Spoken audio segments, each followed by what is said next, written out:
Hey guys, Lukrembo here, and welcome to a very controversial video, should I say.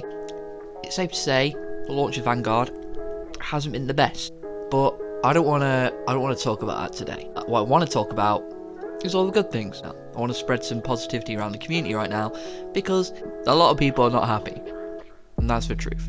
There's nothing we can do about that. If you like the game, more power to you. Personally, I'm not a big fan of it at the moment, but if you like it and get enjoyment out of it, good for you, and I hope you enjoy this video.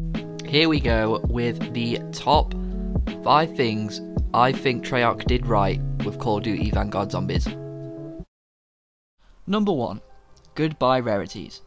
So Cold War Zombies introduced a brand new way to upgrade your weapon in game.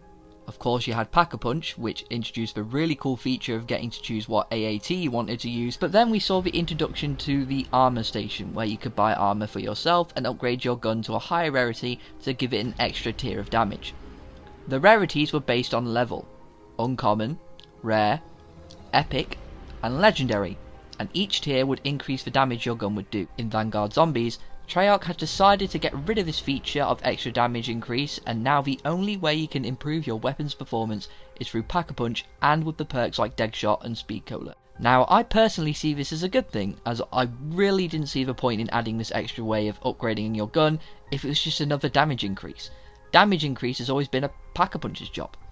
It makes more sense to have your points and salvage be for two completely different things, instead of having to spend salvage on your weapon that you're already spending your hard-earned points on as well to upgrade. Now, the rarity tiers are still present in Vanguard, but now the rarities signify how much your gun is Pack-a-Punched. Rare means it's packed once, epic means twice, and legendary being 3 times. Out of all the things Vanguard has simplified, this is the one I can get behind. However, I suggest they let you spend salvage to get different performance upgrades for your gun, instead of just increasing damage. Like maybe we could get the ability to upgrade our gun's fire rate or magazine clip just by spending salvage. I think that'd be really neat. Number 2. More character.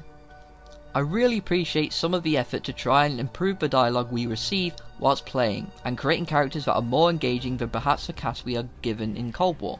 Treyarch even said themselves that they've tried to make these new characters more expressive in comparison to the more serious mil-spec tone of the operators in Cold War. Hello, playthings! Let's have some fun! I really like this approach to the narrative of zombies, especially in this new era of operators over a set crew.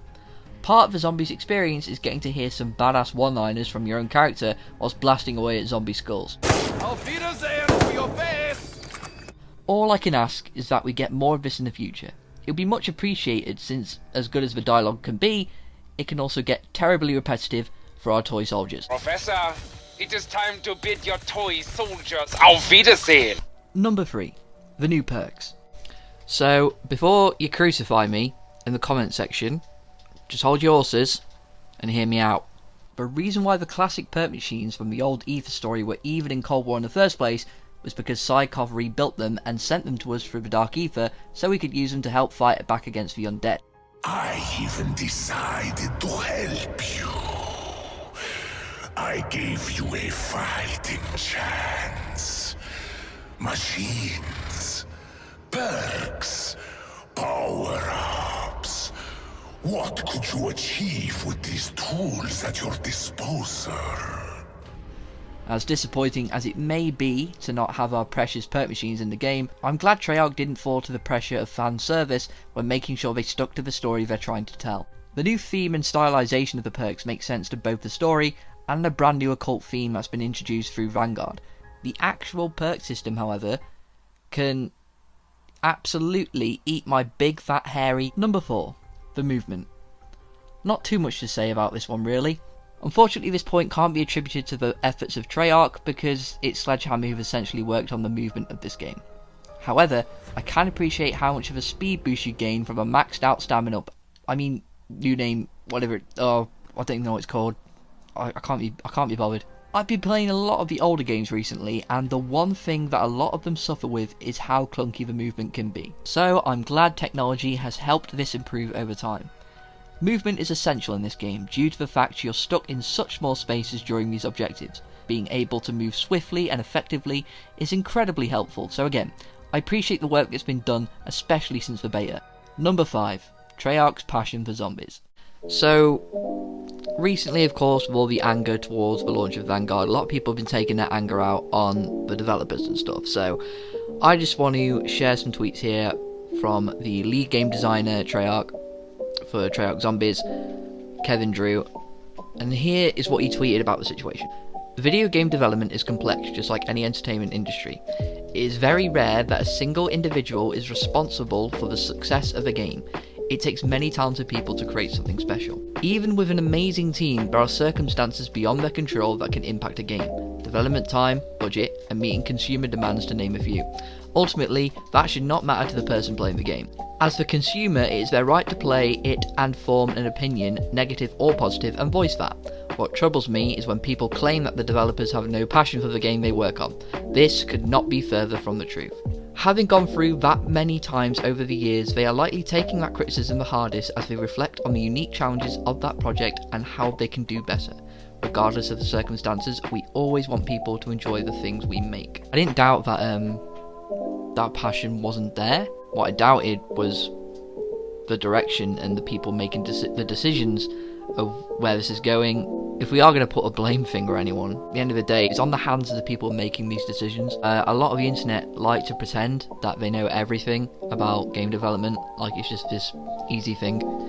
And I'm not going to stand here and say that I do know what it is like, but I do know what it's like to work towards something your whole life. I know how it'd make me feel if people who had no idea about my profession, to use it as an example, acting is what I've been doing most of my life, then people tell me I'm unpassionate about my work just because they didn't like a performance. It's just like, I wouldn't be very happy. So a lot of people, they like to dehumanize them because they're corporations and they're evil, haha, when it's just humans getting to work and doing the best they can. The combination of things, like he said with the what did he say again, with the development time, the budget, and meeting consumer demands. The budget, though, is that an excuse? Really? Unless they're not giving them much of a budget. Oh, that is yikes. Ultimately, I think the passion's always been there, and you can't take that away from them. So I really appreciate that passion. I hope they continue showing that passion as the game grows and changes. That's not to say that I'm going to enjoy it in the future. I might dislike it throughout the entirety of its run, or it might get really good, and maybe they'll add round-based. Who knows? Treyarch, thank you very much for the work you've done these past 13 years. You've created a mode that we're all so passionate about and we love, and that's why I'm talking about it here today. And in a sense, it's almost nice that you have people being angry because it shows how much they care about the game you've created. So thank you so much. If you guys enjoyed that video, please give it a like rating, subscribe if you want to see more videos like this. It'll really help out. I really want to try and make this a bit of a side hustle, so if I can get some money in, that'd be nice. Your feedback and everything, it's super helpful to me. And yeah, see you guys in the next one. And that is everything from The Man with the Golden Ray Gun.